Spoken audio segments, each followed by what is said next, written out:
এমনে দাঁড়াই রইছে এমনে দাঁড়াই রইছে। হ্যাঁ এরকম ভাই এটা পাইবা না, আমাদের কাছে পর্যাপ্ত মাল নাই। মাল নাই, আমাদের কাছে নজল নাই, পাইপ নাই, এটা নাই। পরে লাস্টে তো পানি আসা মেশিন দিয়া আমরা পানির পাইপ দিয়ে পরে পানি দিছি। এই পাশের আগুনটা আমরা করাইল বা সেটা নিয়ে পাইছি, পোলা মানে জায়গা আছে। নাহলে এই সাইড দিয়ে একটা ফায়ার সার্ভিস দেখলাম ইন্দা গেছে রাত বাজে মানে 9টার মতো। ভাগ্য ভালো আমি করাইলে যদি আগুন লাগে পর্যাপ্ত পরিমাণ পানি আছে, বুঝছেন? কিন্তু করে মেন কথা হলো বস্তি তো ফায়ার সার্ভিসের লোক গেলে ঢিলে আমি করে পুরো পুরো। আর আমাকে আব্বা বিল্ডিং আগুন লাগলে হেলিকপ্টার পর্যন্ত লয়ে কালকে রাতে হেলিকপ্টারের কথা কইছে, মানে এখন কানেই যায় না।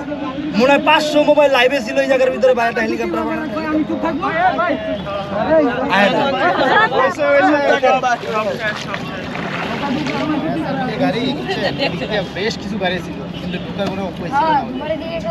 হেলিকপ্টারের কথা বলছে, হেলিকপ্টার দিবে না।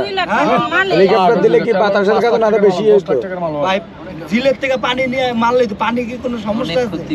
পানি নিয়ে যে জায়গায় ভয়াবহ আগুনগুলো ধরছে এই জায়গার ভিতরে যদি মনে করেন 200-300 লিটার পানি ঢাইলা দেয়, একটু হলে তো নিয়ন্ত্রণ হয়। আর প্রত্যেকটা রুমে এলো গ্যাস সিলিন্ডার। কেন ইয়া ছিল না? হ্যাঁ গ্যাসের লাইন নেই আগে? গ্যাসের লাইন ছিল তো ভাই, গ্যাসের লাইন তো কাইটা দিছে।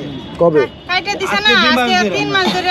এইজন্যই তো। ও আচ্ছা আচ্ছা, না লাইন তো ছিল আগে জানতাম।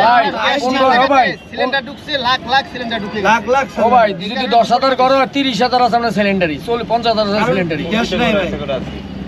আমার ভাই 10টা বারে একটা 10টা সিলিন্ডার। সিলিন্ডারটা গরমে যদি ফাটে যায় এইটা লয়ে আমরা সিলিন্ডার আগে না। এখন আর সিলিন্ডার লয়ে করাই লাগে। এমনি কি মনে হয় কি যে কোনোভাবে পরিকল্পিত কোনো কিছু হইছে? কিছু তো বাক করো আর নাইলে যাও। আগে পরে তো বিভিন্ন প্ল্যান ছিল। এই যে বাসায় কই দিছি যে একটা সিলিন্ডারের বাসায় আমনে কইছেন কিন্তু বাড়ি লাগা বলছে দেখো বাড়ার লাগি এরা মনে করেন যে আপনি সব খালি করে নেবেন।